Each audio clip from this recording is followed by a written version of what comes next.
Argument this morning in case 08205, Citizens United versus the Federal Election Commission. Mr. Olson. Mr. Chief Justice, and may it please the Court, robust debate about candidates for elective office is the most fundamental value protected by the First Amendment's guarantee of free speech.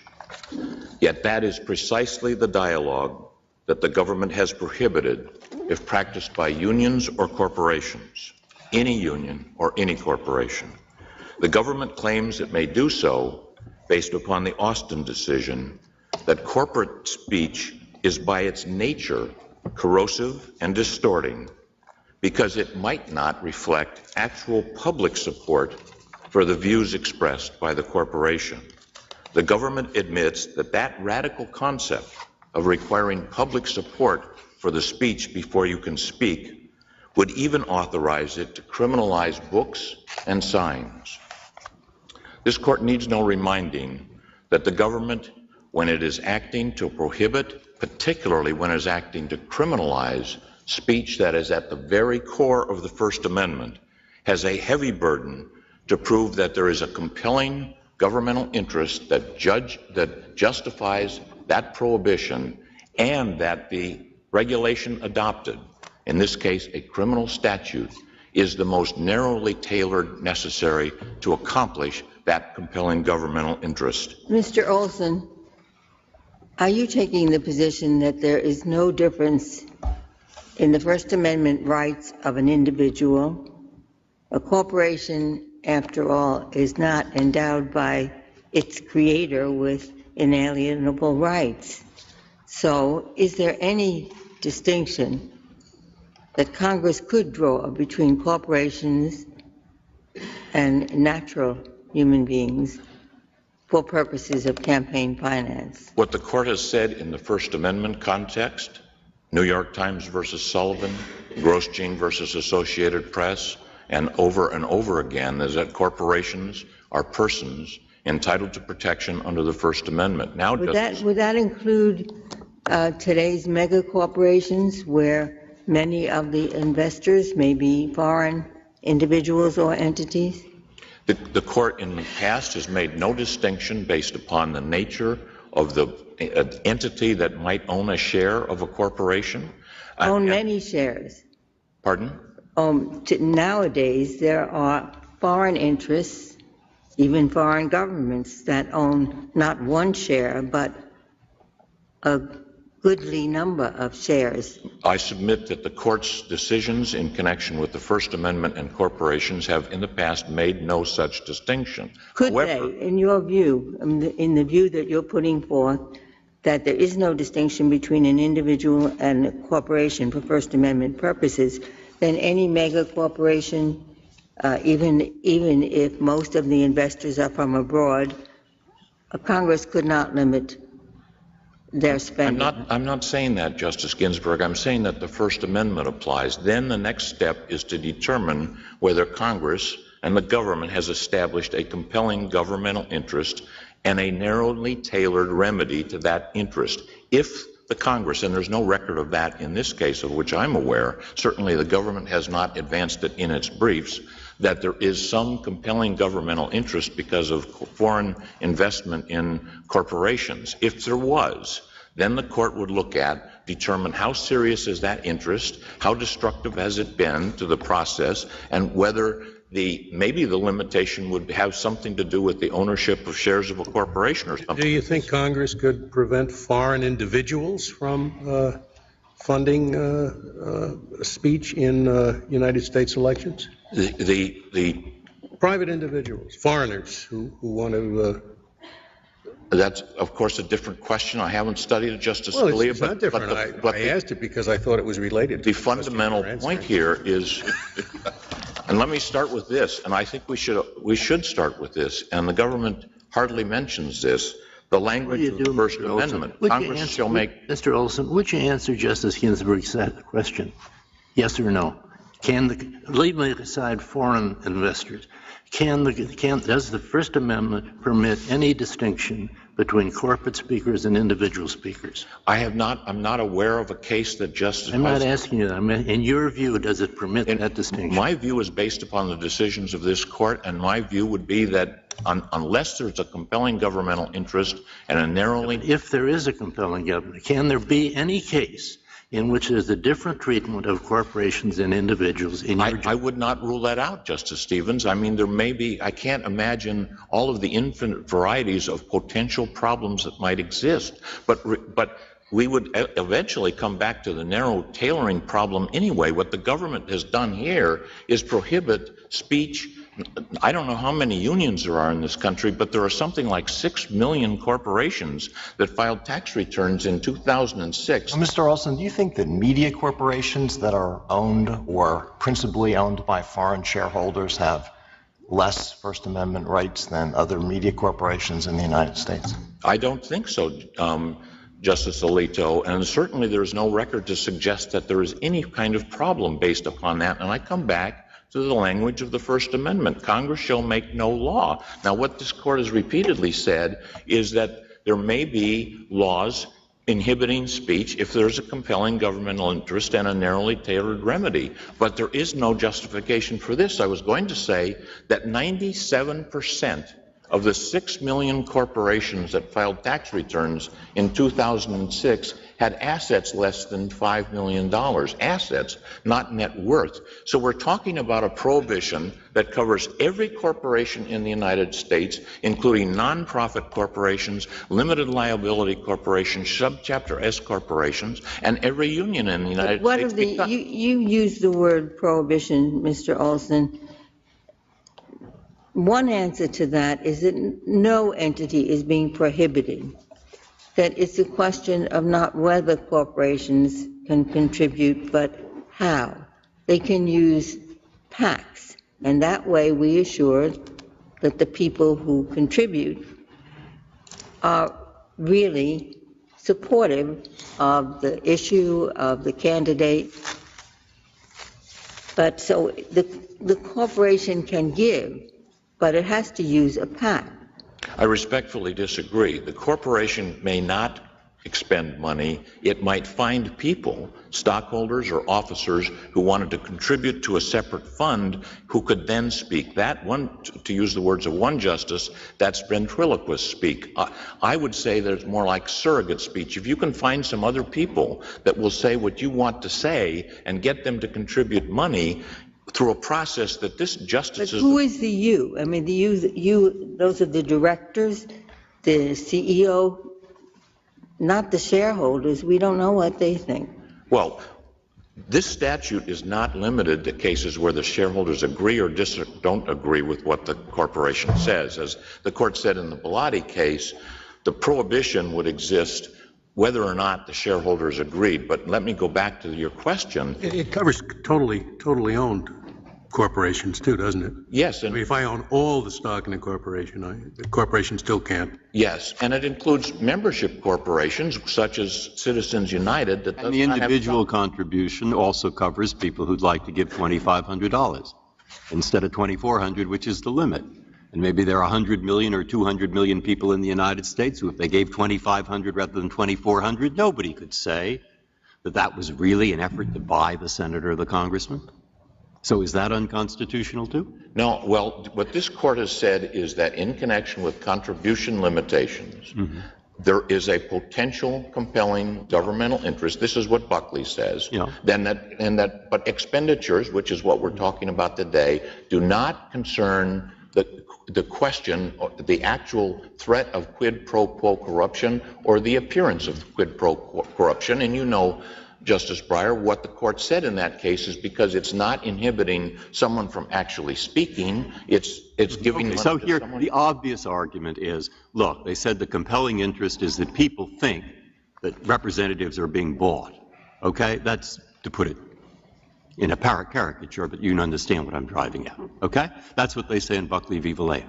So Congress now says precisely that interest leads us to want to limit the expenditures that corporations can make on electioneering communication in the last 30 days of a primary over the air television, but not on radio, not on books, not on pamphlets, not on anything else. All right, so in what respect is there not conceptual, at least, a compelling interest and narrow tailoring? Well, in the first place, I accept what the court said in Buckley, that expenditures do not raise that concern at all. Congress has not made that finding. You're talking, and you mentioned just a matter of radio and television, but in Buckley versus Vallejo, the court specifically said that that is the most important means of communicating during an election, and the court used the words indispensable. So what, and what the court said in Buckley versus Vallejo is it compared a limitation on expenditures, independent, uncoordinated expenditures, with the prohibition that the court addressed when it had a statute before it that said newspapers couldn't endorse candidates on the day of election, and the Tornillo case where it required a right of reply to be given. And the court said those restrictions, which were unconstitutional, were considerably less, and that the restriction in Buckley versus Vallejo on expenditures I agree that Buckley made the distinction between contributions and expenditures. And it seems to me that the government's argument necessarily wants to water down that distinction. But in response, or just in furtherance of Justice Breyer's point, you have two cases. One in which office holder goes to a corporation and says, will you please give me money? They say, we can't do that.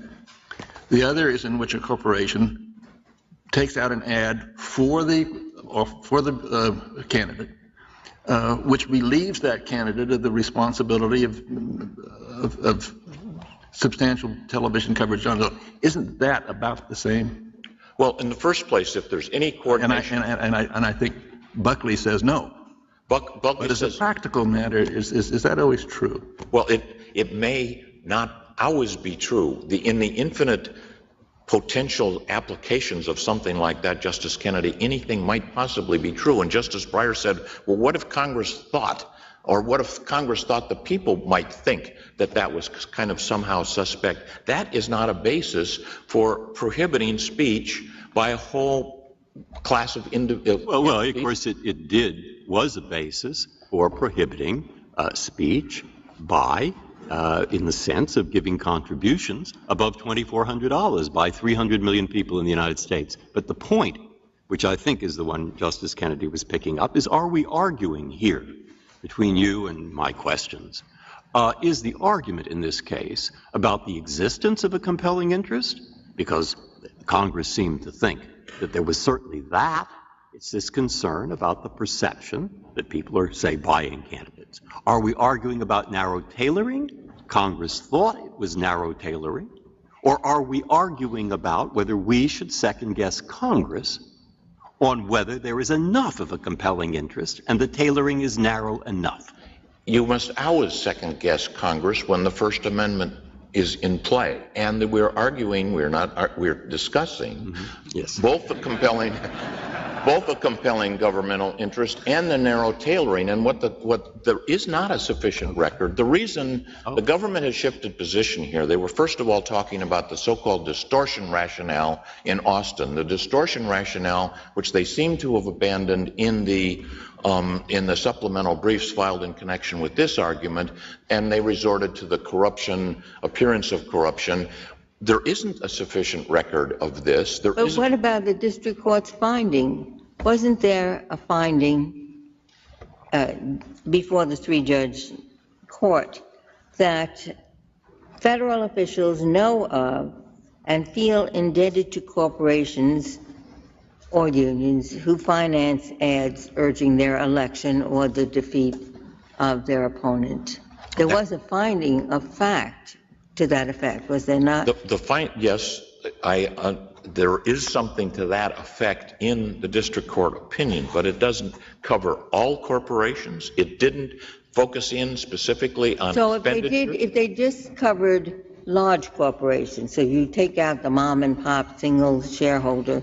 Well, that's 97% of the corporation. Not 97% of the contributions. I mean, the contributions that count are the ones from the corporations that can amass these huge sums in their treasuries? I think that goes back to Justice Kennedy's question and my response, which distinguishes between contributions and expenditures. The point that Justice Kennedy was making in his question is that under some circumstances, an expenditure might coincide or resonate with what the candidate wishes to do, but the court looked at that very carefully in Buckley versus Vallejo and said that might not be the case. It might, in fact, be these expenditures might be counterproductive when they're independent. They're not coordinated with the candidate. They are more directly expression by the party spending the money. They're not like a contribution, so they're more of an infringement on the right to speak, and they're less of a threat of corruption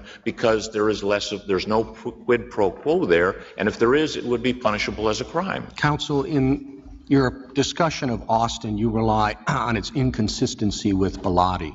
Bellotti, of course, involved a referendum. Austin, expenditures in an individual election. Why isn't that a significant distinction? Well, what the Bellotti court said is that we're not deciding that question, and Austin did address, you're correct, expenditures, but it based it on a rationale. More than said we're not deciding. It said they're entirely different situations. You read that long footnote, which has been cited 6 or 8 times by our later cases. Yes, and I also read the footnote 14 in the Bellotti case that cited case after case after case that said corporations had rights or protected rights under the First Amendment. I'm not disagreeing with what you just said, Justice Stevens. The court said it was dicta because the court did not deal with. But it's been repeated. That footnote has been repeatedly cited in subsequent cases, most of which were unanimous.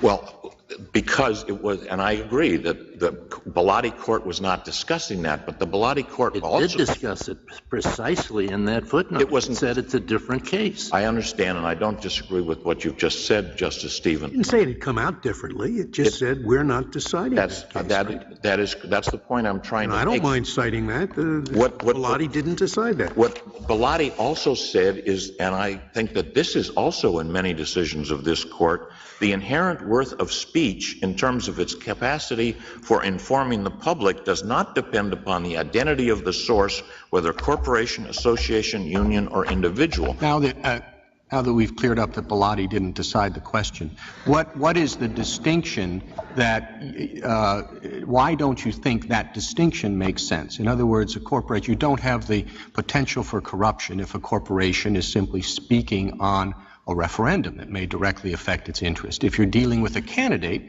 what the court has said in the past is that you do have that problem of corruption. In other words, why isn't that distinction a way to reconcile Bellotti and Austin? There is a distinction, but I think the distinction goes back to A, expenditures versus contributions, number one, and then secondly, it goes back to what this court said in conjunction with the impossibility of finding a distinction between issue ads and candidate ads. The line dissolves on practical application. The interest of a... Where did we say that? You said that repeatedly, including most recently in the Wisconsin Right to Life case. And the first appeared in Buckley itself. The distinction is very hard to draw between the interest that the speaker is addressing and whether it's a candidate or an issue, because issues are wrapped up in candidates. The corporation interest and the interest that its fiduciary officers are representing when it speaks on behalf of the corporation. But I don't think you're correct to say the court said there was no distinction. It said the distinction requires the use of magic words. And that's what they said in Wisconsin Right to Life. But both of them said there is a distinction. Well, but the words of... Difficult to draw in some cases, but nobody has said there's no distinction that I'm aware of. Well, what to use the words of the court, which occurred repeatedly, is that the distinction dissolves in practical application. That, Justice Stevens, I think, addresses the very common sense point that when you're addressing an issue, whether you're addressing a referendum matter, whether it's a proposed legislation or a candidate that is going to raise taxes on the corporation, those distinctions dissolve. It's all First Amendment freedom.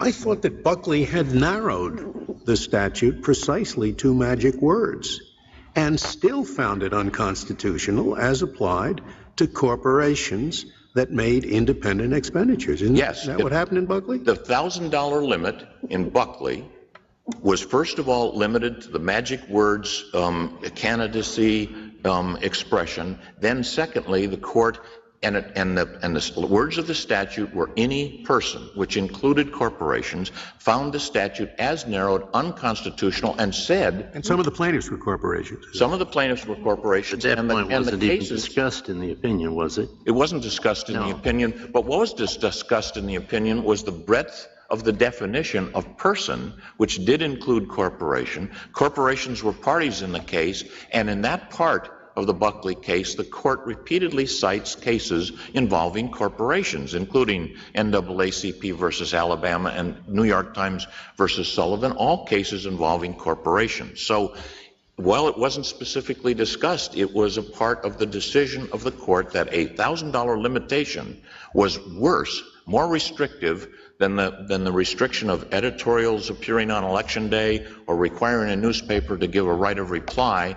The court in Buckley, in fact, says this is, with respect to that expenditure limitation, the words of the court were, this is the most drastic of the limitations imposed by the Federal Election Campaign Act. It goes to the core of First Amendment freedom. If that's so, this is a point that is concerning me. I don't know the answer precisely. But suppose you're right. Suppose we overrule these two cases. Would that leave the country in a situation where corporations and trade unions can spend as much as they want in the last 30 days on television ads, etc., of this kind, but political parties couldn't? Because political parties can only spend hard money on this kind of expenditure. And therefore, the group that is charged with the responsibility of building a platform that will appeal to a majority of Americans is limited, but the groups that have particular interests, like corporations or trade unions, can spend as much as they want. Am I right about the consequence? If I'm right, what do we do about it? I think you're wrong about the consequence. There are 27 states that have no limitations on either contributions or expenditures, and that the earth has not. No, I'm not. I'm saying, am I right in thinking that if you win, the political party can't spend this money? It's limited to hard money contributions, but corporations and trade unions can spend unlimited funds. Well, if the court decides in favor of the arguments that we are making here, I think what you're suggesting is that because there are other limitations that someone has not challenged in this case, that would be somehow unfair and unbalanced. No, I'm not suggesting that. I am suggesting we'll make a hash of this statute. And if we're going to make a hash of the statute, what do we do about it? And that's why I want you to take a position on another important part of that statute. And that is the part that says political parties themselves cannot make these expenditures that we're talking about, except out of hard money. What I want to address that in this way, and I said when we were here before, the most fundamental right that we can exercise in a democracy under the First Amendment is dialogue and communication about political candidates. We have wrapped up that freedom, smothered that freedom with the most complicated set of regulations and bureaucratic controls. Last year, the Federal Election Commission that was supposed to be able to give advisory opinions didn't even have a quorum for 6 months of the year 2008 when people would have needed some help from the Federal Election Commission.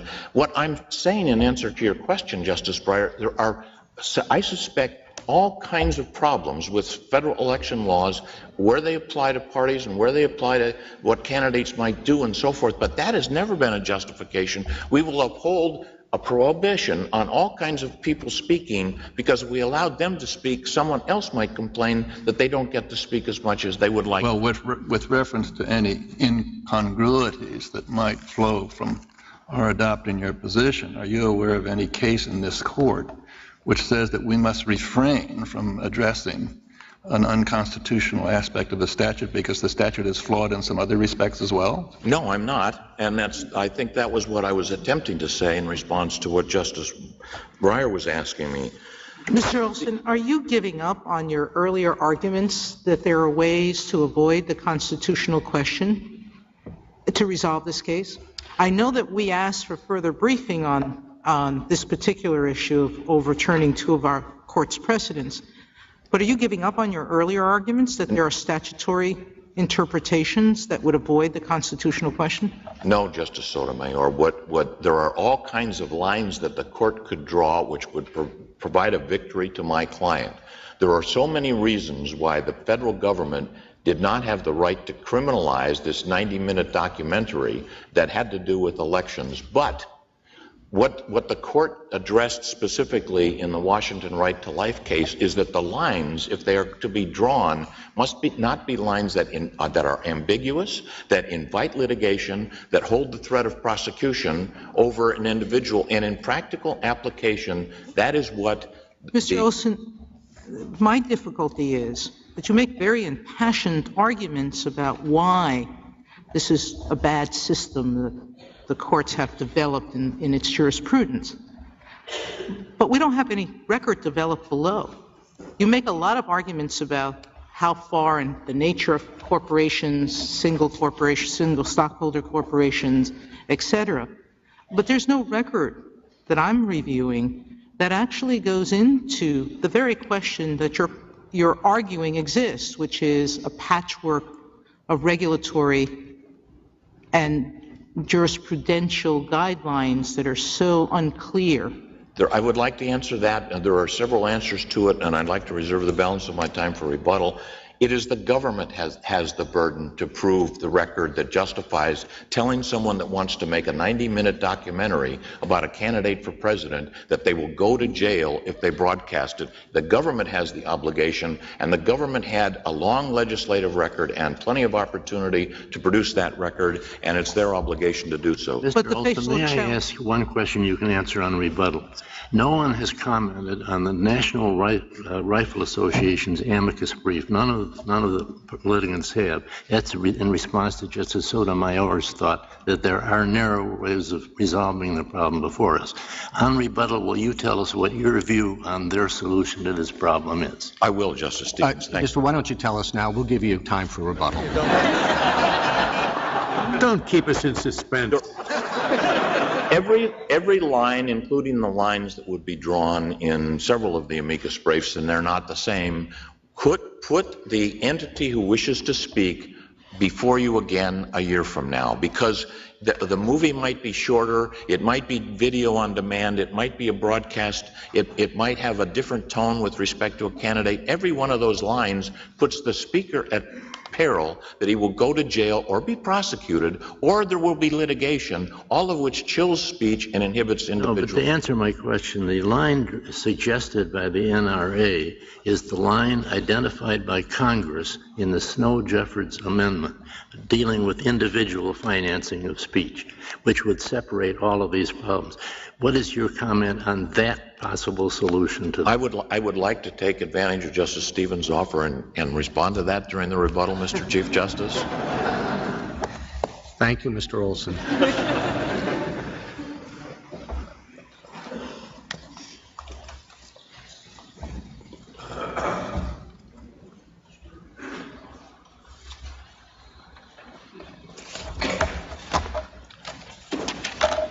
Mr. Abrams?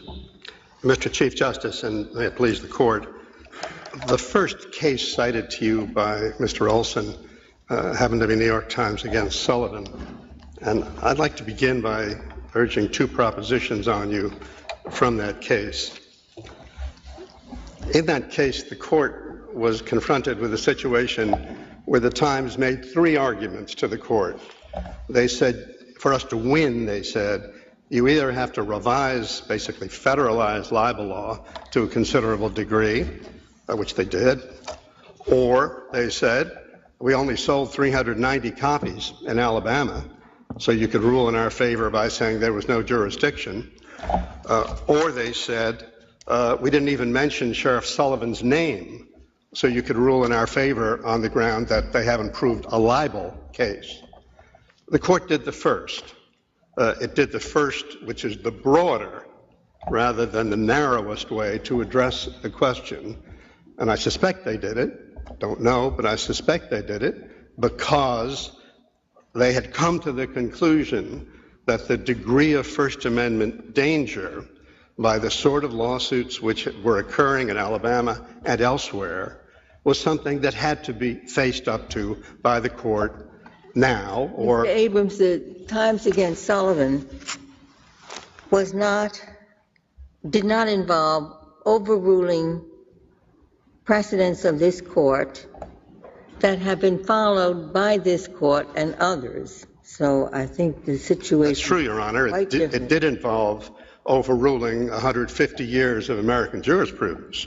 I mean, there was no law at that point that said... There was no decision of this court. I mean, we do tend to adhere to our precedent, especially a case like Austin, which was repeating the business about amassing large funds in corporate treasuries.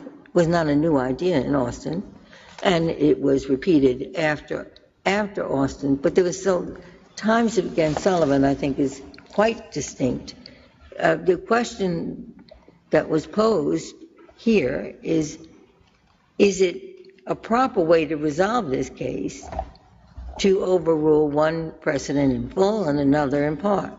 And what I'm urging on you, Your Honor, is that by a parity of reasoning, although not precisely the same situation, that there are cases in which there is an ongoing threat to freedom of expression, which may lead, if you were to agree to that, which may lead the court to say, rather than taking a narrower route to the same result, it is worth our moving away in this case from looking for the narrowest way out and determining it now rather than the next as-applied challenge. There are two separate questions that have been raised in opposition to your position. One is that we should not resolve a broad constitutional issue where there are narrower grounds, and that's the question you're responding to. An entirely separate question is the issue of stare decisis. Yes. And you acknowledge that stare decisis wasn't involved in New York Times versus Sullivan, but the first question obviously was. Right. And stare decisis, of course, is a question much briefed by the parties, and it is one which involves, of course, a consideration not only of the merits of the decision, but certain other factors, the length of time the decision has been in effect and the like. The time in this case for the McConnell case, of course, is only 6 years. The time for the Austin case is 19 years, which is less than one ruling of this court just last term. But what the court said in Austin, it also said in the NRWC case, which was, I think, 8 years before Austin. So Austin was not a new invention. Well, Austin was the first time that corporate speech was barred, corporate independent expenditures were barred by a ruling of this court. That had not happened prior to Austin, and the Solicitor General's brief acknowledges that. Now, but there have been limits on corporate spending in aid of a political campaign since the turn of the 20th century. There had been limits on corporate contributions since the turn of the century. Corporate independent expenditures came much later, and that's something that I think is worth... Much later in 1947, right? Yes, Your Honor. 1947, President Truman vetoed that bill, saying that it was a dangerous intrusion into free speech.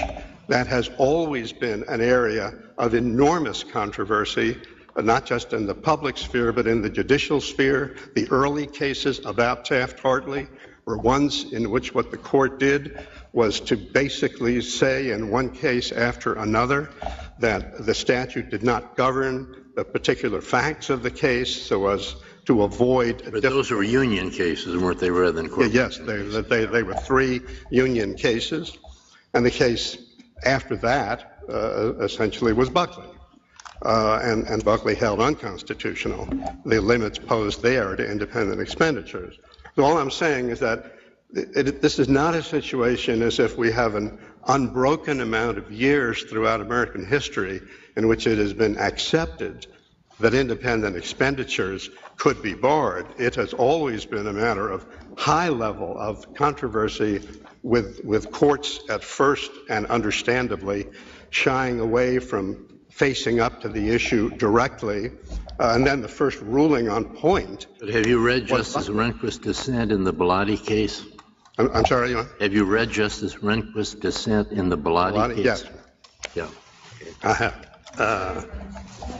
Which is somewhat inconsistent with what you said. It is. And also inconsistent with his later view, correct? That's right. Yes. Yes, Your Honor.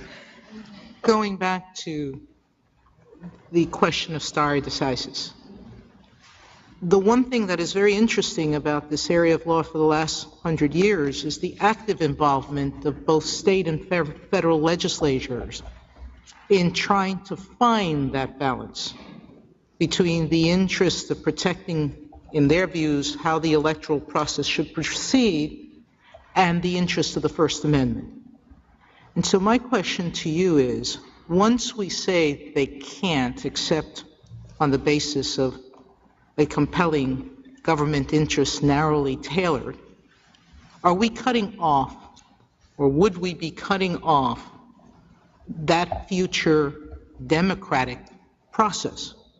Because what you are suggesting is that the courts who created corporations as persons, gave birth to corporations as persons, and there could be an argument made that that was the court's error to start with, not Austin or McConnell, but the fact that the courts imbued a creature of state law with human characteristics. But we can go back to the very basics that way.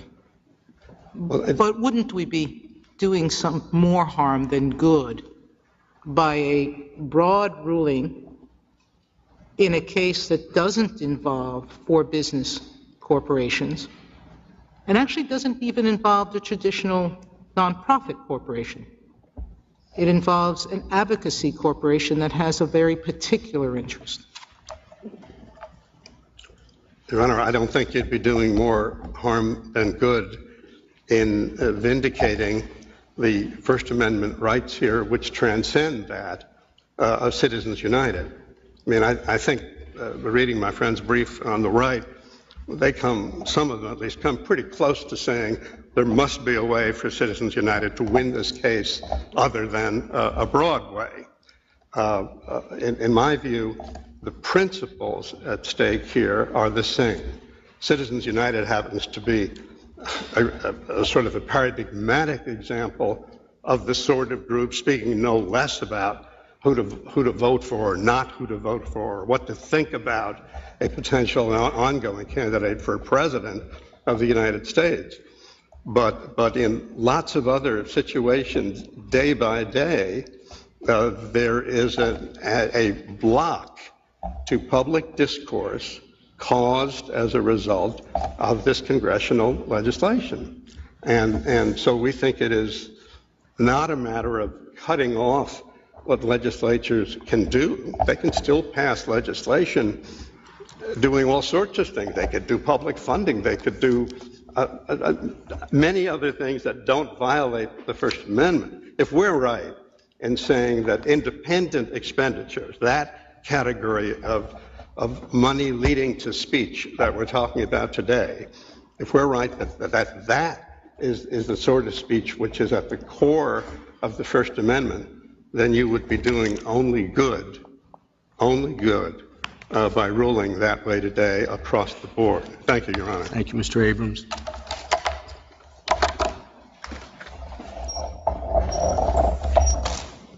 General Kagan.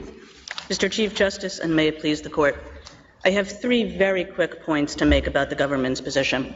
The first is that this issue has a long history.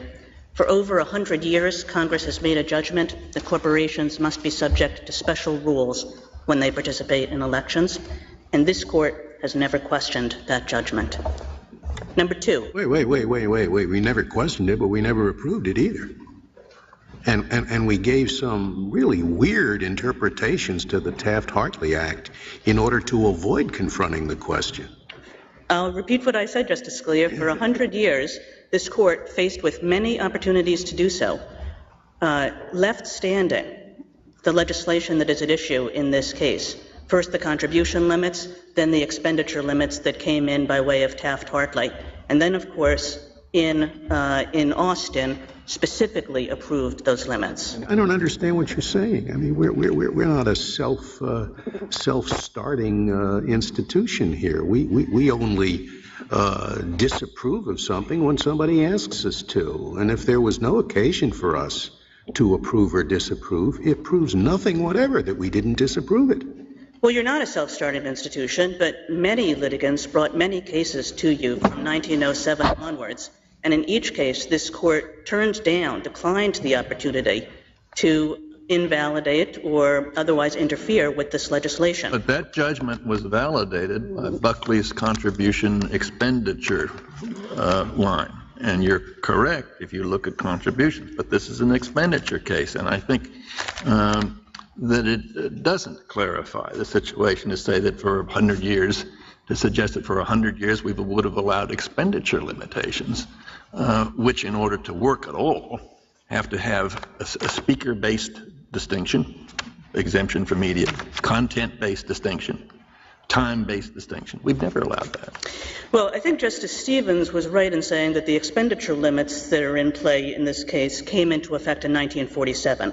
So it's been 60 years rather than 100 years. But in fact, even before that, the contribution limits were thought to include independent expenditures. And as soon as Congress saw independent expenditures going on, Congress closed what it perceived to be a loophole. So in fact, for 100 years, corporations have made neither contributions nor expenditures, save for a brief period of time in the middle 1940s, which Congress very swiftly reacted to by passing the Taft-Hartley Act.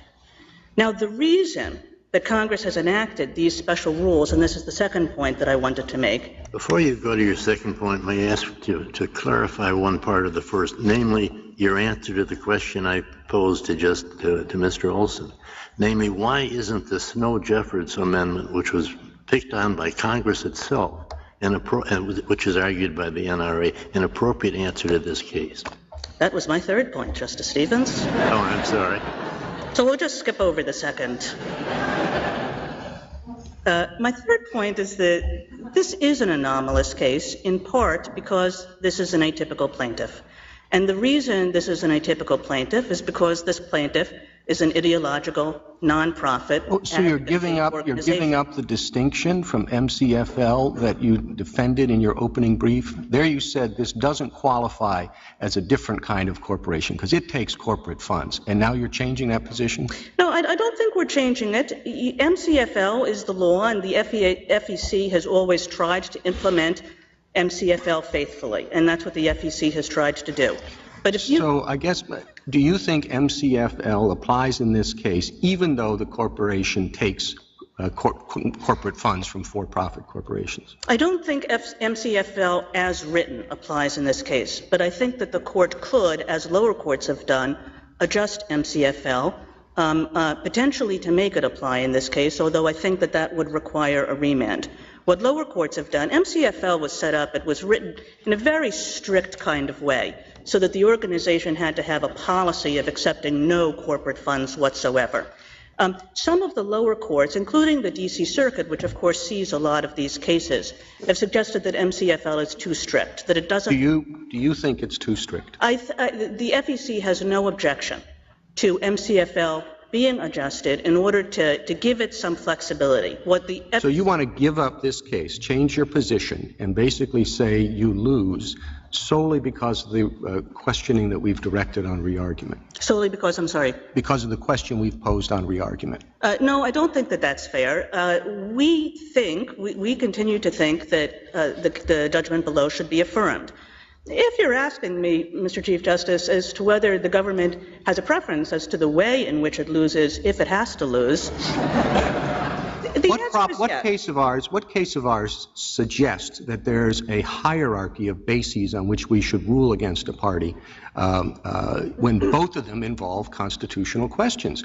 Modifying MCFL would be, I assume, by virtue of the First Amendment.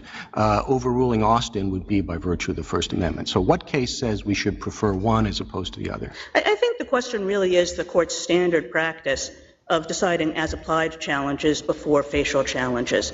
And this case certainly raises a number of tricky as-applied questions. One is the question of how the statute applies to nonprofit organizations such as this one.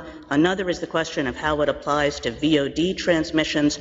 Yet another is the question of how it applies to a 90-minute infomercial as opposed to smaller advertisements. But if you insist on as-applied challenge, isn't that inconsistent with the whole line of cases that began in Thornhill versus Alabama and Coates versus Cincinnati? What about the Thornhill doctrine? I mean, it's not cited in the briefs, but that doctrine is that even a litigant without standing to object to a particular form of conduct can raise that if the statute covers it, in order that the statute does not have an ongoing chill against speech. And there's no place where an ongoing chill is more dangerous than in the elections context. So you're asking us to have an ongoing chill where we have as-applied challenges, which are based on, as I indicated before, speaker, content, time. And this is the kind of chilling effect that the Thornhill doctrine stands directly against. You know, I think even in the First Amendment context, Justice Kennedy, the Court will not strike down a statute on its face unless it finds very substantial overbreadth, many applications of the statute that are unconstitutional, as opposed to just a few or just some. What I'm suggesting here is that the Court was right in McConnell and then confirmed in WRTL to find that BICRA, which is, of course, the only statute directly involved in this case, did not have that substantial overbreadth. Well, let me ask you this. Suppose that we were to rule that nonprofit corporations could not be covered by this statute. Would the statute then have substantial overbreadth? Well, I would urge you not to do that in that kind of sweeping way, because the reason for the nonprofit corporations being covered is to make sure that the nonprofit corporations don't function as conduits for the for-profit corporations. But suppose we were to say that, would the statute then not be substantially overbroad? Well, I don't think that the statute is substantially overbroad right now. So if you took out certain applications, I can't see. I'm asking you to assume that we draw the nonprofit-profit distinction. Then the statute, it seems to me, clearly has to fall, because, number one, we couldn't sever it based on the language. I see what you're saying. Well, you could do a couple of things. You could do what Justice Stevens suggested. So Justice Stevens I suggested to Chief Justice Roberts. I don't think you really caught what I suggested, because you treated it as an enlargement of the MCFL. Except I was going to go back. That is not what the National Rifle Association argues or what Snow Jeffers covers. It covers ads that are financed exclusively by individuals, even though they are sponsored by a corporation. Yes, that's exactly right. What you're suggesting, Justice Stevens, is essentially stripping the Wellstone Amendment from BICRA Section 203. Correct. Treating the Snow Jeffers Amendment as being the correct test. And nobody's explained why that wouldn't be a proper solution, not nearly as drastic as is being argued here. Yes, and there are some, there are some reasons that might be appropriate. The Wellstone Amendment was a funny kind of thing. It was passed very narrowly, but beyond that, it was passed with the pretty substantial support of many people who voted against the legislation in the end, presumably as a poison pill. Because well, if we go that route, what we're doing is creating an accounting industry, aren't we? Corporations give huge amounts of money to the C4 organization, and then somebody, perhaps the FEC, has to decide whether in fact that's a way of subverting the prohibition against the direct payment for the communication, right? Okay, so Congress said, we don't want that. Congress said, that's going to be a nightmare. And we decide Wellstone, for whatever reasons. Now, don't we have to focus on whether Congress can say that or whether it can't? But Congress and I don't know why it can not say it. Congress also said, if you strike down the Wellstone Amendment, we want the Snow-Jeffords Amendment. That's true.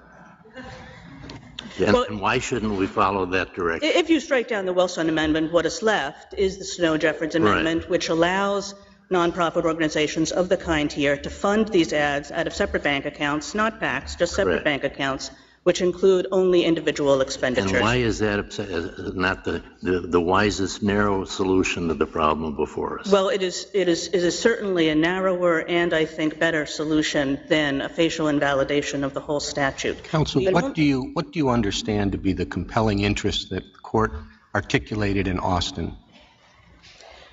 I think that what the court articulated in Austin, and of course in the government briefs, we've suggested that Austin did not articulate what we believe to be the strongest compelling interest, which is the anti-corruption interest.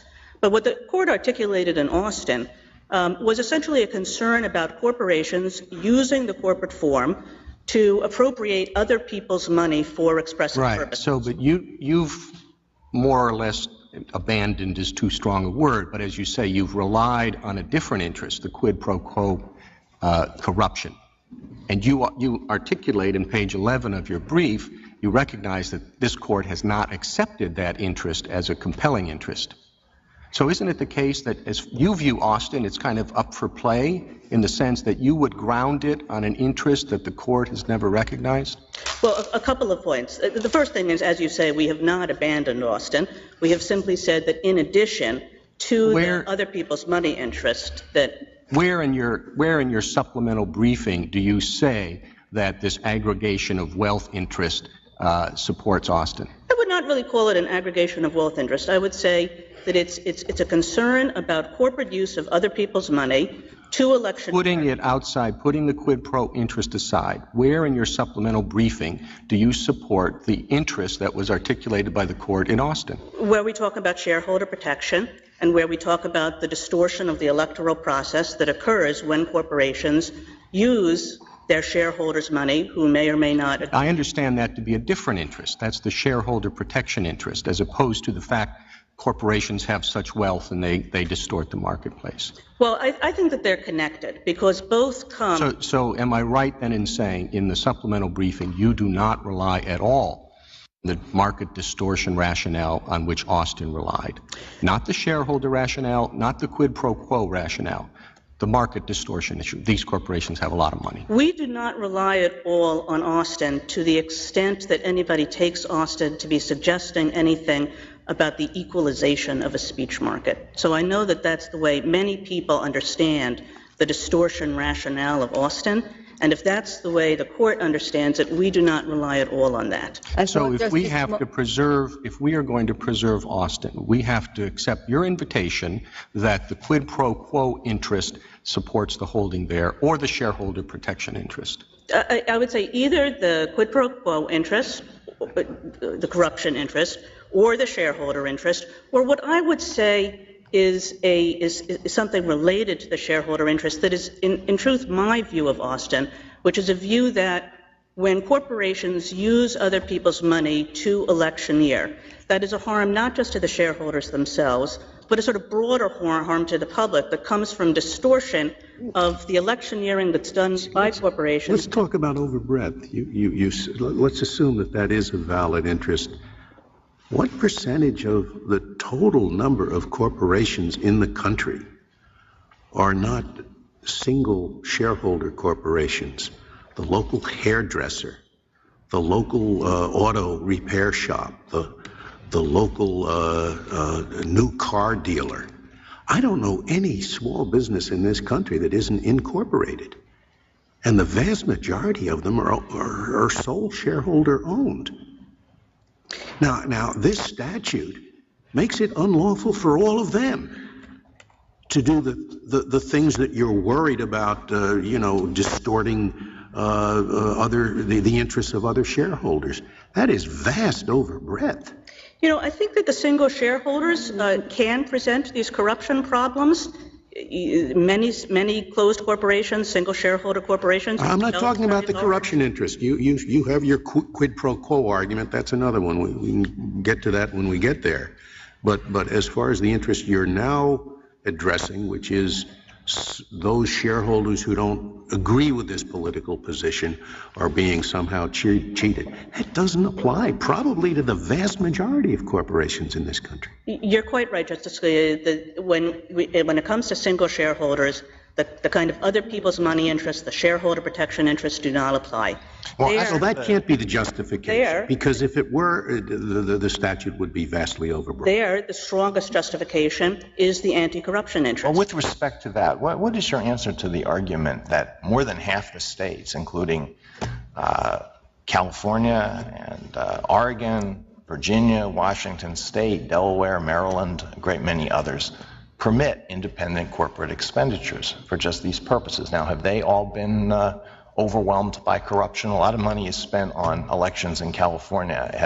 Is there a record that the corporations have corrupted the political process there? I think the experience of some half the states cannot be more important than the 100-year-old judgment of Congress that these expenditures would corrupt the federal system. And I think that Congress has a self-interest. I mean, we are suspicious of congressional action in the First Amendment area precisely because at least I doubt that one can expect a body of incumbents to draw election restrictions that do not favor incumbents. Now, is that excessively cynical of me? I don't think so. I think, Justice Scalia, it's wrong. In fact, corporate and union money go overwhelmingly to incumbents. This may be the single most self-denying thing that Congress has ever done. If you look at the last election cycle and look at corporate PAC money and ask where it goes 10 times more to incumbents than to challengers. And in the prior election cycle, even more than that.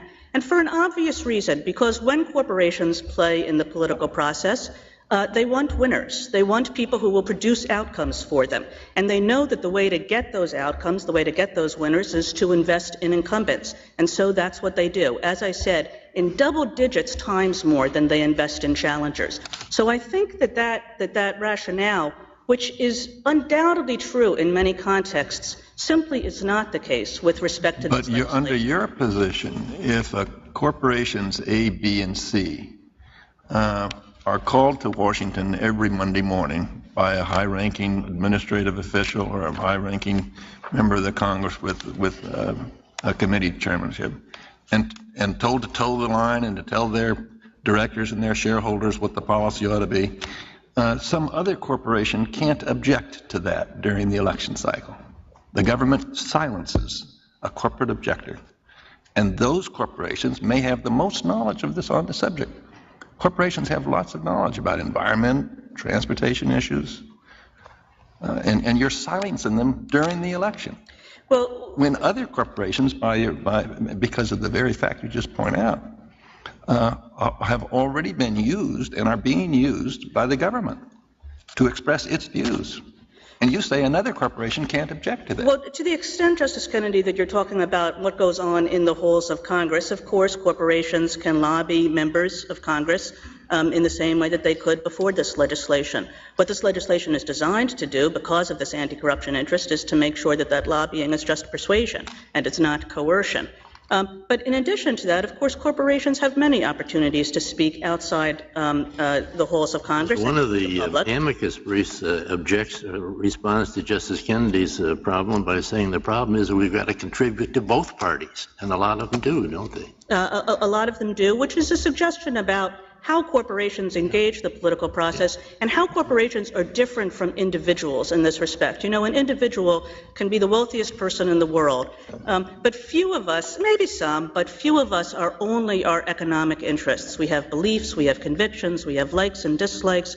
Corporations engage the political process in an entirely different way, and this is what makes them so much more damaging. Well, that's not, I'm sorry, but that seems rather odd. A large corporation, just like an individual, has many diverse interests. A corporation may want to support a particular candidate, but they may be concerned, just as you say, about what their shareholders are going to think about that. They may be concerned that their shareholders would rather they spend their money doing something else. The idea that corporations just are different than individuals in that respect I just don't think holds up. Well, all I was suggesting, Mr. Chief Justice, is that corporations have actually a fiduciary obligation to their shareholders to increase value. That's their single purpose, their goal. So if a candidate, take a tobacco company, and a candidate's running on the platform that they ought to make tobacco illegal, presumably that company would maximize its shareholders' interests by opposing the election of that individual. But everything is geared through the corporation's self-interest in order to maximize profits, in order to maximize revenue, in order to maximize value. Individuals are more complicated than that. So that when corporations engage the political process, they do it with that set of, blinders. I don't mean it to be pejorative, because that's what we want corporations to do.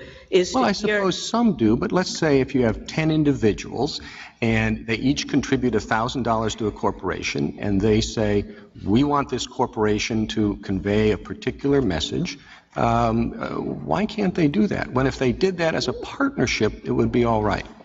Well, it sounds to me as though the corporation that you're describing is the corporation of a kind that we have in this case, where one can assume that the members all sign on to the corporation's ideological mission, where the corporation in fact has an ideological mission. General Kagan, most corporations are indistinguishable from the individual who owns them.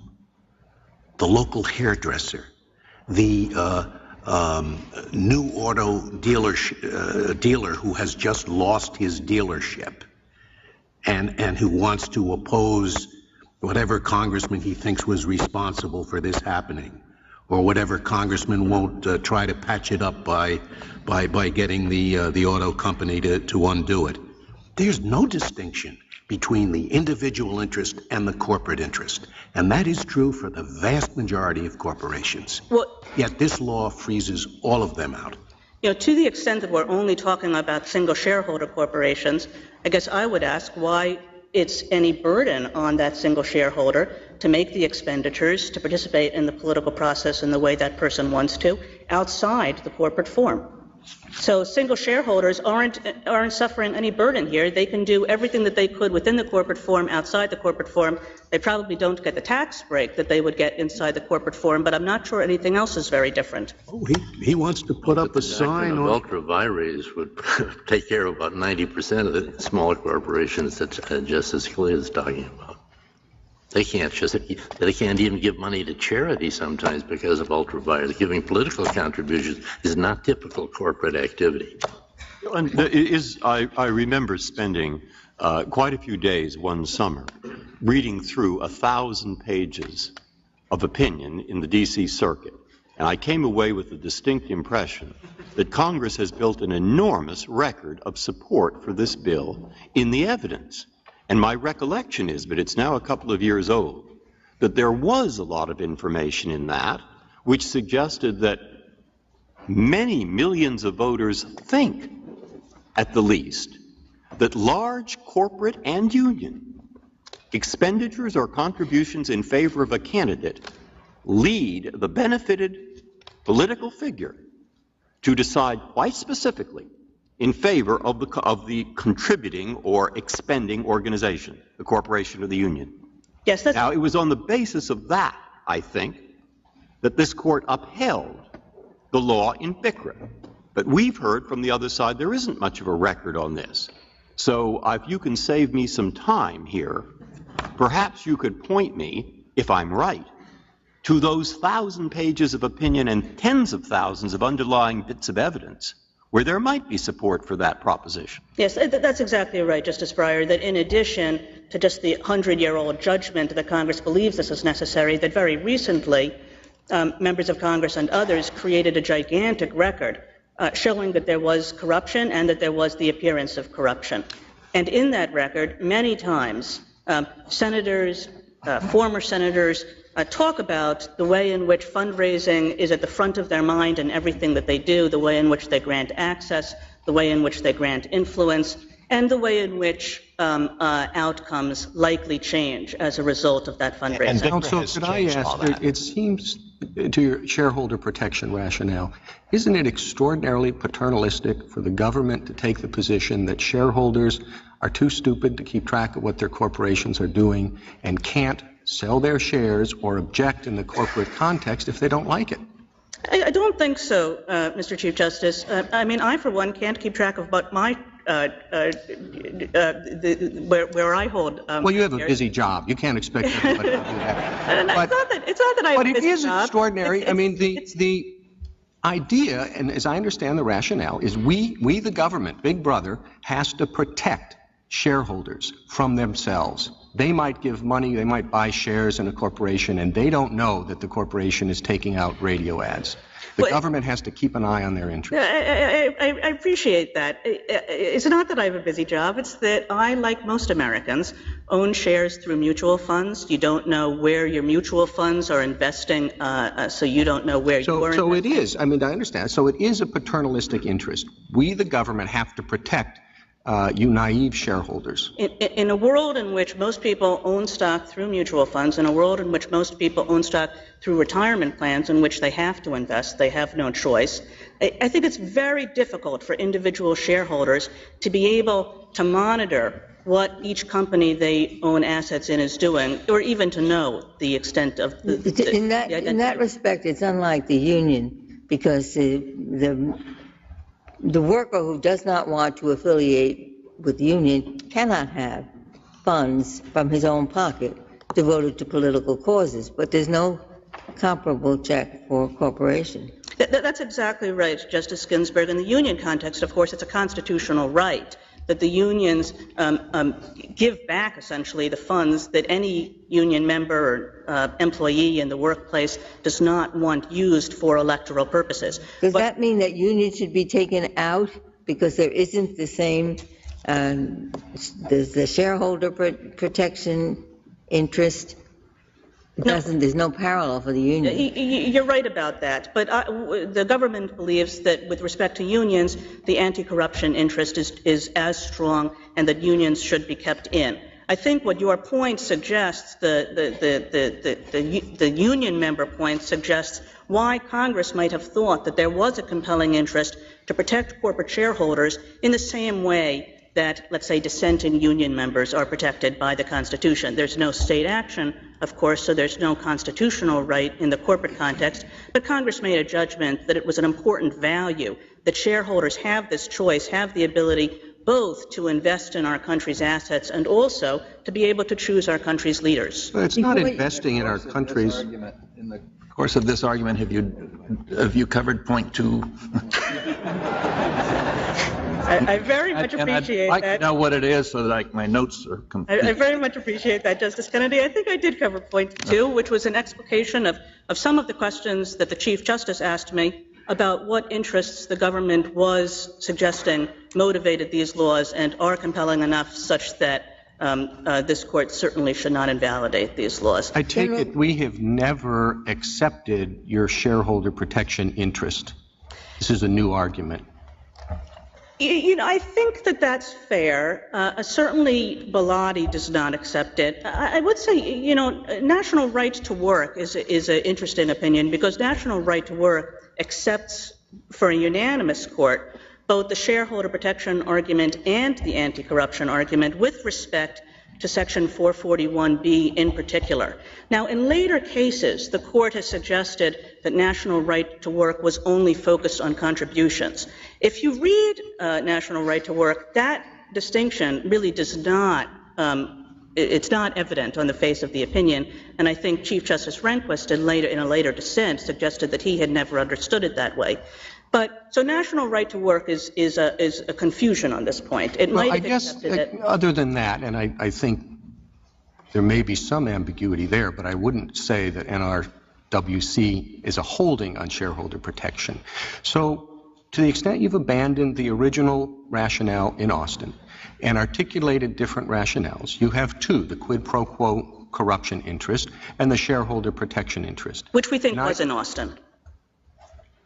Austin, I thought, was based on the aggregation of immense wealth by corporations. You know, again, Austin is not the most pellucid opinion, but the way we understand Austin, what Austin was suggesting was that the corporate form gave corporations significant assets, other people's money, that when the corporation spent those assets... Can you give me the citation to the page in Austin where we accepted the shareholder protection rationale? I think it comes when the court is distinguishing MCFL. And the message of that distinction of MCFL is the shareholder protection interest. But do the words shareholder, I don't know, do the words shareholder protection appear in the Austin opinion? I honestly don't know, Mr. Chief Justice. And look, I don't want to push this too far. Let's assume they don't. Then I'll get back to my question, which is you are asking us to defend the Austin or support or continue the Austin opinion on the basis of two rationales that we have never accepted, shareholder protection and quid pro quo corruption.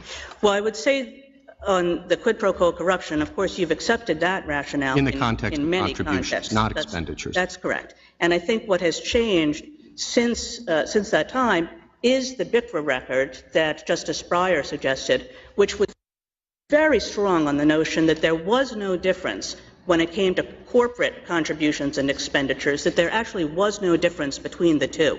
Is that a yes?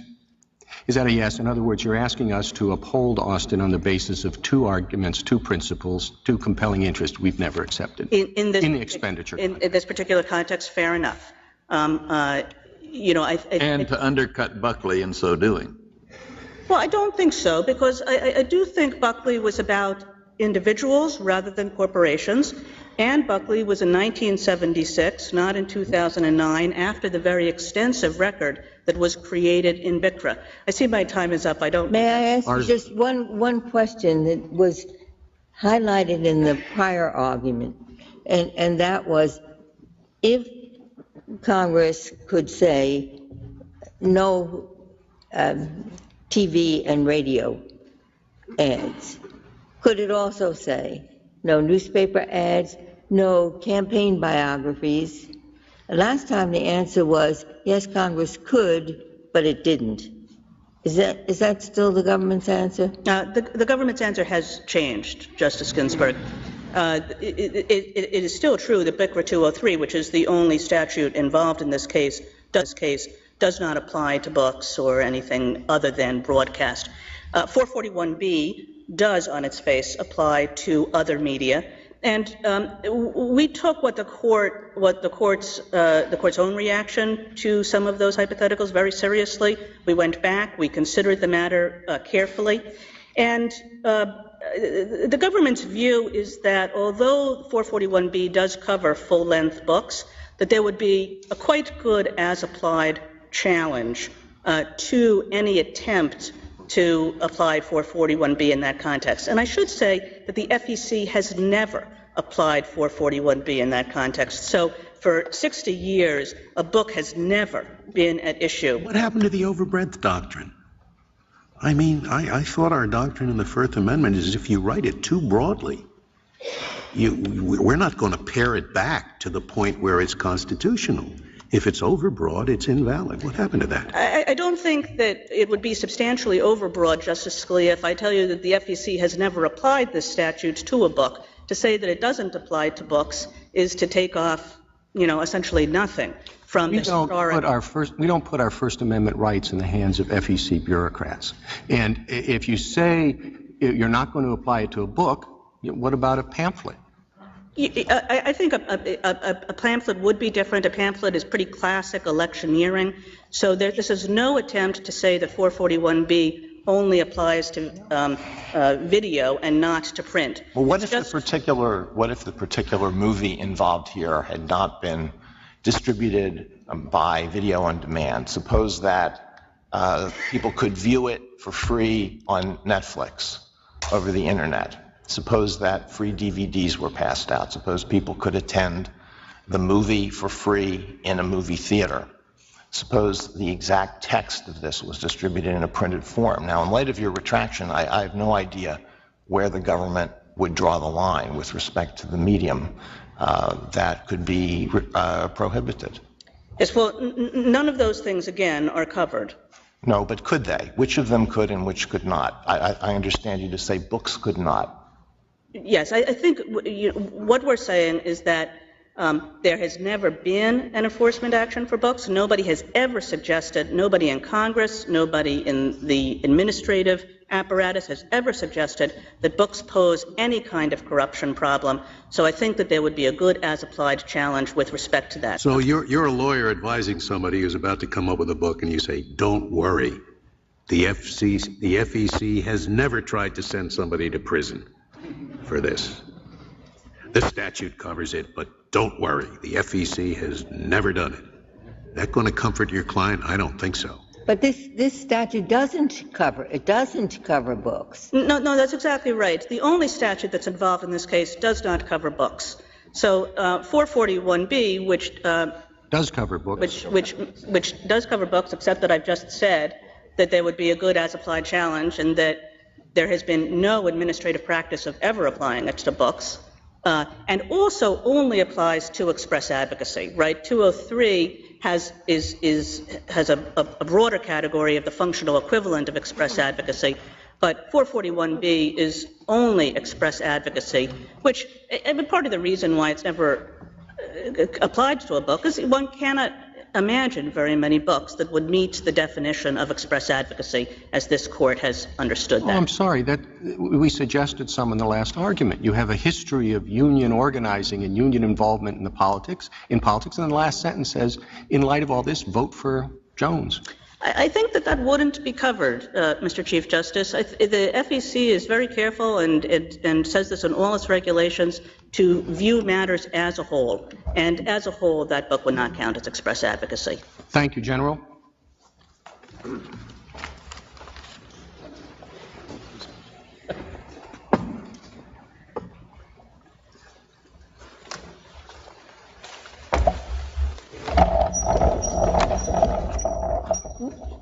Mr. Waxman.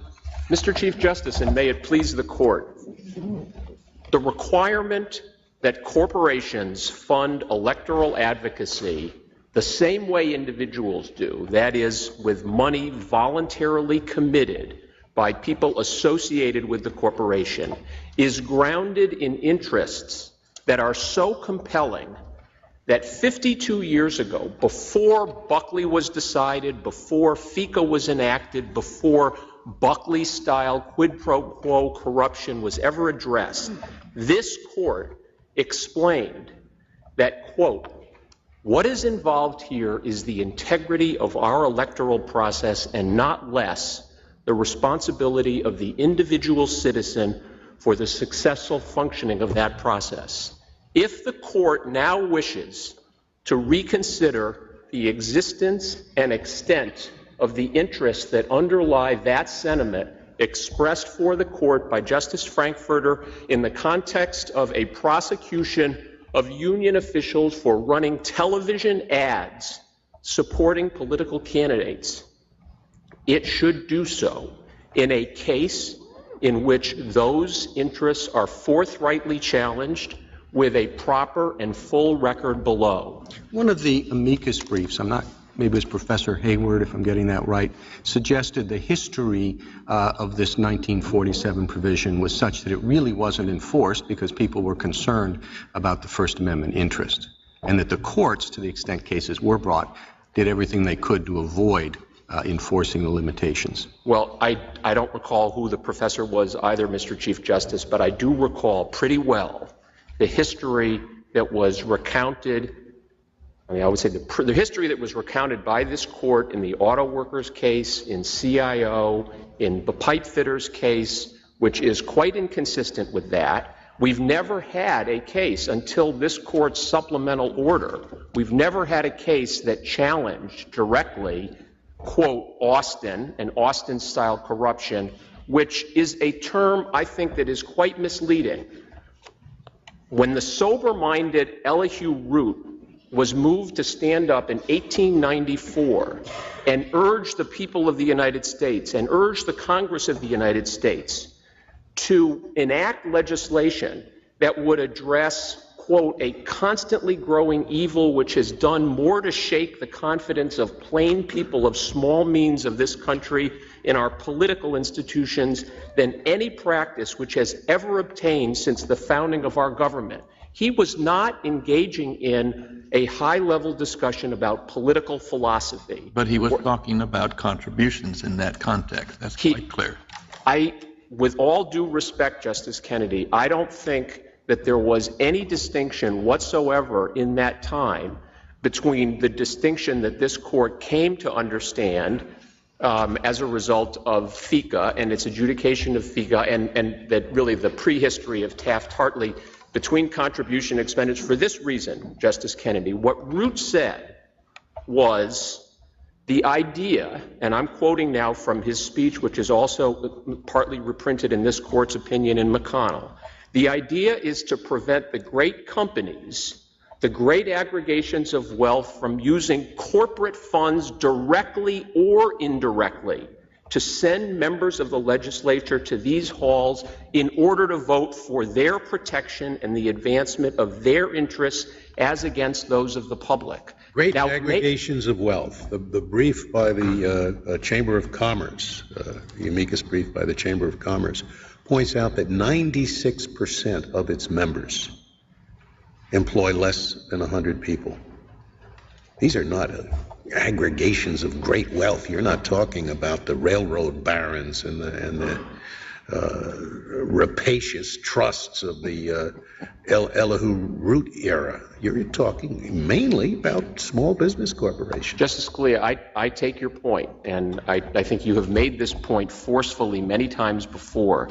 A unanimous court in National Right to Work Committee concluded that Congress was entitled to make the judgment that it would treat, in order to address this root evil, a problem of such concern that it goes to the very foundation of the democratic-republican exercise, that is, the notion of integrity in representative government. Now, this case, of course, is not a case that... I don't understand that answer. I mean, if that's what you're concerned about, what Elihu Root was concerned about, you could have said all corporations have a net worth of more than, so much or whatever. That isn't what Congress did. It said all corporations. Right. And Justice Scalia, if a small corporation or even any corporation of any sort wants to bring an as-applied challenge to 441B or a state law analog and say, I am not the problem that Theodore Roosevelt and Elihu Root was addressed at. There isn't a compelling interest because I only have 3 employees and $8,000 in my bank account. That's fine. But what is extraordinary, truly extraordinary, given the sentiments that underlay the Tillman Act and the Taft-Hartley Act, is that we would be having a discussion today about the constitutionality of a law that has been on the books forever when no party, no corporation has ever raised the challenge. I well recall... It's been on the books forever. Number one, the phenomenon of television ads, where we get information about scientific discovery in the environment, transportation issues from corporations who, after all, have patents because they know something. That is different, and the history you apply to contributions, not to those kinds of expenditures. Justice Kennedy, first of all, I think it is actually true that patents are owned by individuals and not corporations, but be that as it may, there's no doubt. I'm not here saying that this court should reconsider Bilotti on first principles any more than I'm saying that it shouldn't consider Austin on first principles. Corporations can and do speak about a wide range of public policy issues, and since the controlling opinion was issued in Wisconsin Right to Life, the kind of campaign-related speech that corporations can't engage in the pre-election period is limited to the functional equivalent of express advocacy and nothing else. Mr. Waxman, all this talk about 100 years and 50 years is perplexing. It sounds like the sort of sound bites that you hear on TV. The fact of the matter is that the only cases that are being that may possibly be reconsidered are McConnell and Austin, and they don't go back 50 years and they don't go back 100 years. My point here is, Justice Alito, and I don't mean to be demeaning this court with sound bites. The point is that what Austin was, to be sure, the very first case in which this court actually had to decide whether or not the prohibition on corporate treasury-funded campaign speech could properly be limited and was supporting by a compelling interest. All that I'm suggesting, and I hope that if you take nothing else from my advocacy today, it will be this, is that we have here a case in which the court has asked a question that essentially goes to the bona fides, that is, the factual predicates of the interests that have been viewed as compelling in Austin, in MCFL, in McConnell itself, whether you call it the corrosive effect of corporate wealth, whether you call it, quote, shareholder protection. And my point is that there is nothing unusual whatsoever about a case in which a party before the court says my constitutional rights were violated, and there is no prior decision of this court holding that what was done is constitutional. And in that situation, is it an answer to that argument that this has never been challenged before? The court has never held that it was unconstitutional. It has been accepted up until this point by the general public that this is constitutional? No, that's not regarded as an answer to that question. Mr. Olson was quite right. It was either Mr. Olson or Mr. Abrams. I find it so difficult to tell the two apart. One of them was saying, well, it's, yes, I think in response to Justice Sotomayor's question, about, well, there's no factual record here. There's absolutely nothing in this case. And the response was, well, it's the government's burden. The government has to prove that any restriction that it imposes passes strict scrutiny. Fair enough. But the question has to be raised. The issue has to be raised. If Austin, Justice Alito, or the compelling interests that Austin and McConnell relied on were forthrightly challenged in a case, the government would have the option. Well, Mr. Waxman, the government did have that opportunity, and the government compiled a record. And when the Citizens United abandoned that position, you're quite right, they changed their course, the government and the district court complained that it had to go to all this work to develop this record. And yet we hear nothing about what the record showed. Well, that's because I assume I have your permission to answer your question. The only challenges that were litigated in the district court, and they largely were related to disclosure, were very direct, as-applied challenges that did nothing whatsoever to implicate the foundation of McConnell or Austin. And all I'm saying is, if you want to re-examine the predicates, the existence and magnitude of interests that Congresses going back, whether it's 60 years or 100 years, and courts, whether it has been the actual rationale of the decision or a predicate of the rationale of the decision, you ought to do it in a case where the issue is squarely presented so that the government can do what it did in McConnell and in another context in Michigan versus Grutter, when it was suggested that Adirond had undermined this court's controlling opinion in Bakke. Thank you. Thank you, Mr. Waxman. Mr. Olson, 5 minutes. Thank you, Mr. Chief Justice. The words I would leave with this court are the Solicitor General's. The government's position has changed. The government's position has changed as to what media might be covered by congressional power to censor and ban speech by corporations. Now we learn, contrary to what we heard in March, that books couldn't be prohibited, but pamphlets could be prohibited. We also learned— But that's not, the statute that we're involved in this case does not cover those. Unless they're engaged in, quote, express advocacy. And the other way in which the government has changed its position, if I listen carefully, is what type of corporation might be covered. The government now says that it wouldn't, the FEC is now willing to recede from its regulations, which explicitly covered this corporation, and I don't know, as I stand here today, what kind of corporations the government would choose to prosecute. Remember, the Federal Election Commission, which didn't even have a quorum and couldn't function at all for 6 months during the important election year of 2008. What if it chooses to prosecute only those who who do not rely exclusively on individual contribution. Well, that's your question from before, yes, Justice Stevens, and that, it wouldn't, this corporation accepted a small amount, $2,000 out of the funding of this, so that wouldn't solve the problem for my corporation, my client's corporation. But it would solve it for the advertising. There are two different things. There's the long Hillary document and the advertisements. It would cover those.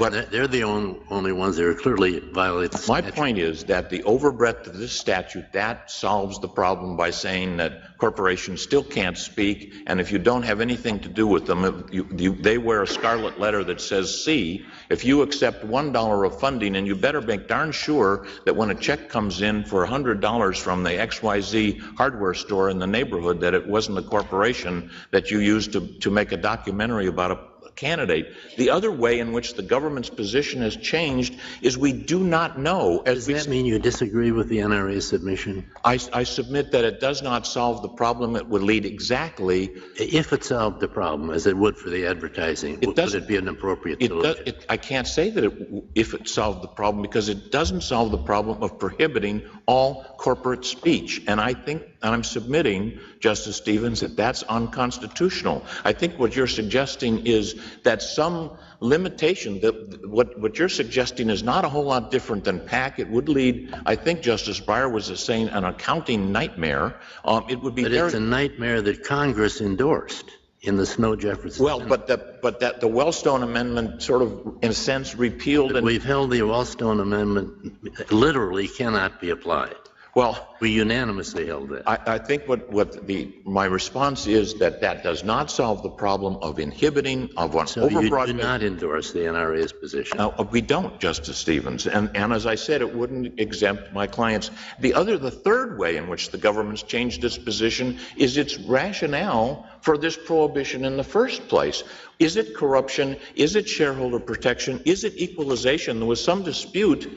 I heard the Solicitor General say that the equalization rationale was something the government disavowed. It wasn't what Austin said, the government said. And Justice Marshall said that he was not trying to equalize all voices in the political process. Here's a sentence that says, well, that's not what the rationale of this case is. I don't, with all due respect, Justice Ginsburg, the words that jump out at me are the words from page 665 that say the desire to counterbalance those advantages unique to the corporate form is the state's compelling interest in this case. That sounds to me like equalization. I don't know. I'm representing an individual who wants to speak about something that's the most important thing that goes on in our democracy. I'm told it's a felony. I'm not, and I don't know what the rational basis is. It's overbroad.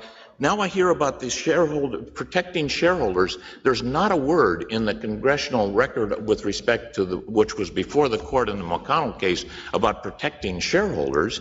As the Bellotti case pointed out, that would be overbroad anyway, because this statute applies to every corporation. Actually, I read that sentence that you just read as meaning the corporation's an artificial person in respect to which the state creates many abilities and capacities, and the state is free also to create some disabilities and capacities. It's not a statement about balancing rich and poor.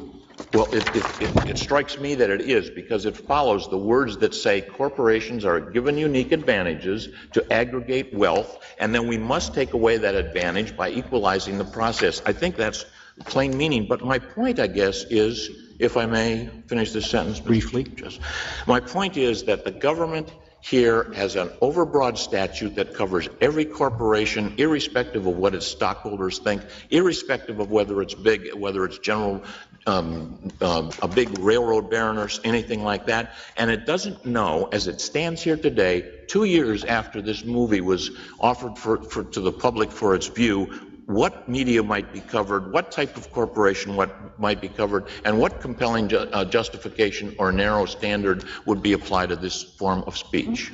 Thank you, counsel. The case is submitted. The Honorable Court is now adjourned until Monday, the 5th of October at 10 a.m.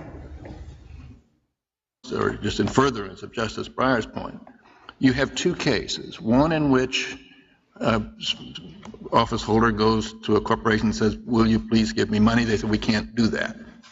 The other is in which a corporation takes out an ad for the candidate, which relieves that candidate of the responsibility of substantial television coverage. Isn't that about the same? Well, in the first place, if there's any coordination... And I think Buckley says no. Buckley but as says... a practical matter, is that always true? Well, it may not always be true. In the infinite potential applications of something like that, Justice Kennedy, anything might possibly be true. And Justice Breyer said, well, what if Congress thought, or what if Congress thought the people might think that was kind of somehow suspect? That is not a basis for prohibiting speech by a whole class of individuals. Well, of course, it was a basis for prohibiting speech by, in the sense of giving contributions above $2,400 by 300 million people in the United States. But the point, which I think is the one Justice Kennedy was picking up, is are we arguing here, between you and my questions, is the argument in this case about the existence of a compelling interest? Because Congress seemed to think that there was certainly that. It's this concern about the perception that people are, say, buying candidates. Are we arguing about narrow tailoring? Congress thought it was narrow tailoring. Or are we arguing about whether we should second-guess Congress on whether there is enough of a compelling interest and the tailoring is narrow enough? You must always second-guess Congress when the First Amendment is in play. And we're arguing, we're discussing both the compelling governmental interest and the narrow tailoring, and what there is not a sufficient record. The reason the government has shifted position here, they were first of all talking about the so-called distortion rationale in Austin, the distortion rationale which they seem to have abandoned in the supplemental briefs filed in connection with this argument, and they resorted to the appearance of corruption. There isn't a sufficient record of this. But what about the district court's finding? Wasn't there a finding before the three-judge court that federal officials know of and feel indebted to corporations or unions who finance ads? Million corporations that filed tax returns in 2006. Mr. Olson, do you think that media corporations that are owned or principally owned by foreign shareholders have less First Amendment rights than other media corporations in the United States? I don't think so, Justice Alito, and certainly there is no record to suggest that there is any kind of problem based upon that. And I come back to the language of the First Amendment. Congress shall make no law. Now, what this court has repeatedly said is that there may be laws inhibiting speech if there's a compelling governmental interest and a narrowly tailored remedy. But there is no justification for this. I was going to say that 97% of the 6 million corporations that filed tax returns in 2006 had assets less than $5 million. Assets, not net worth. So we're talking about a prohibition that covers every corporation in the United States, including nonprofit corporations, limited liability corporations, subchapter S corporations, and every union in the United States. You use the word prohibition, Mr. Olson. One answer to that is that no entity is being prohibited. That it's a question of not whether corporations can contribute, but how. They can use PACs, and that way we assure that the people who contribute are really supportive of the issue, of the candidate. But so the corporation can give, but it has to use a PAC.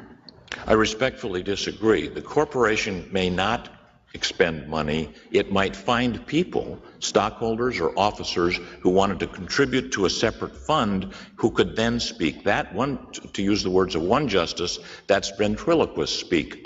I would say that it's more like surrogate speech. If you can find some other people that will say what you want to say and get them to contribute money through a process that this justice But who is the you? I mean, the you, those are the directors, the CEO, not the shareholders. We don't know what they think. Well, This statute is not limited to cases where the shareholders agree or don't agree with what the corporation says. As the court said in the Bellotti case, the prohibition would exist whether or not the shareholders agreed. But let me go back to your question. It covers totally owned corporations too, doesn't it? Yes. I mean, if I own all the stock in a corporation, the corporation still can't. Yes, and it includes membership corporations such as... The argument this morning in case 08205, Citizens United versus the Federal Election Commission. Mr. Olson. Mr. Chief Justice, and may it please the court. Robust debate about candidates for elective office is the most fundamental value protected by the First Amendment's guarantee of free speech. Yet that is precisely the dialogue that the government has prohibited if practiced by unions or corporations, any union or any corporation. The government claims it may do so based upon the Austin decision that corporate speech is by its nature corrosive and distorting because it might not reflect actual public support for the views expressed by the corporation. The government admits that that radical concept of requiring public support for the speech before you can speak would even authorize it to criminalize books and signs. This court needs no reminding that the government, when it is acting to prohibit, particularly when it is acting to criminalize speech that is at the very core of the First Amendment, has a heavy burden to prove that there is a compelling governmental interest that justifies that prohibition and that the regulation adopted, in this case a criminal statute, is the most narrowly tailored necessary to accomplish that compelling governmental interest. Mr. Olson, are you taking the position that there is no difference in the First Amendment rights of an individual? A corporation, after all, is not endowed by its creator with inalienable rights. So is there any distinction that Congress could draw between corporations and natural human beings for purposes of campaign finance? What the court has said in the First Amendment context, New York Times versus Sullivan, Grosjean versus Associated Press, and over again, is that corporations are persons entitled to protection under the First Amendment. Now, would that include today's mega corporations where many of the investors may be foreign individuals or entities? The court in the past has made no distinction based upon the nature of the entity that might own a share of a corporation. Own many shares. Pardon? Nowadays, there are foreign interests. Citizens United. And the individual contribution also covers people who'd like to give $2,500 instead of $2,400, which is the limit. And maybe there are 100 million or 200 million people in the United States who, if they gave $2,500 rather than $2,400, nobody could say that that was really an effort to buy the senator or the congressman.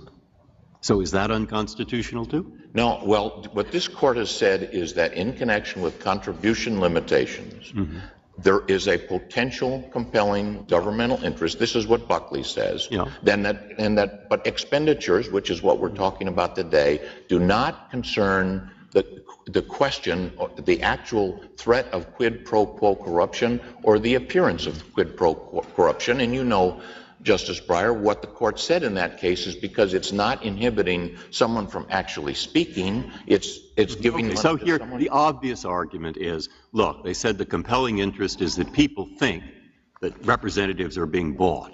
Okay? That's to put it in a caricature, but you can understand what I'm driving at. Okay? That's what they say in Buckley v. Vallejo.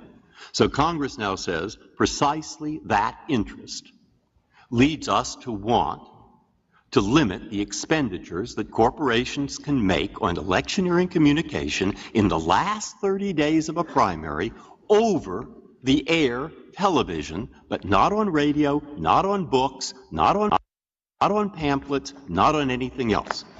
All right? So in what respect is there not conceptual, at least, a compelling interest and narrow tailoring? Well, in the first place, I accept what the court said in Buckley, that expenditures do not raise that concern at all. Congress has not made that finding. You're talking, and you mentioned just a matter of radio and television, but in Buckley versus Vallejo, the court specifically said that that is the most important means of communicating during an election, and the court used the words indispensable. So what the court said in Buckley versus Vallejo is it compared a limitation on expenditures, independent, uncoordinated expenditures, with the prohibition that the court addressed when it had a statute before it that said newspapers couldn't endorse candidates on the day of election, and the Tornillo case where it required a right of reply to be given. And the court said those restrictions, which were unconstitutional, were considerably less, and that the restriction in Buckley versus Vallejo on expenditures I agree that Buckley made the distinction between contributions and expenditures. And it seems to me that the government's argument necessarily wants to water down that distinction. But in response... Even foreign governments that own not one share, but a goodly number of shares. I submit that the court's decisions in connection with the First Amendment and corporations have in the past made no such distinction. Could they, in your view, in the view that you're putting forth, that there is no distinction between an individual and a corporation for First Amendment purposes, then any mega corporation, even if most of the investors are from abroad, Congress could not limit their spending? I'm not saying that, Justice Ginsburg. I'm saying that the First Amendment applies. Then the next step is to determine whether Congress and the government has established a compelling governmental interest and a narrowly tailored remedy to that interest. If the Congress, and there's no record of that in this case of which I'm aware, certainly the government has not advanced it in its briefs, that there is some compelling governmental interest because of foreign investment in corporations. If there was, then the court would look at, determine how serious is that interest, how destructive has it been to the process, and whether maybe the limitation would have something to do with the ownership of shares of a corporation or something. Do you think Congress could prevent foreign individuals from funding speech in United States elections? The private individuals, foreigners who want to... That's, of course, a different question. I haven't studied it, Justice Scalia. Well, it's not different. I asked it because I thought it was related to the fundamental point here is... And let me start with this, and I think we should start with this, and the government hardly mentions this, the language of the First Amendment. Congress shall make... Mr. Olson, would you answer Justice Ginsburg's question? Yes or no? Leaving aside foreign investors, does the First Amendment permit any distinction between corporate speakers and individual speakers? I'm not aware of a case that Justice... I'm not asking you that. In your view, does it permit that distinction? My view is based upon the decisions of this court, and my view would be that unless there's a compelling governmental interest and a narrowly... If there is a compelling government, can there be any case in which there's a different treatment of corporations and individuals in your... I would not rule that out, Justice Stevens. I mean, there may be... I can't imagine all of the infinite varieties of potential problems that might exist. But we would eventually come back to the narrow tailoring problem anyway. What the government has done here is prohibit speech.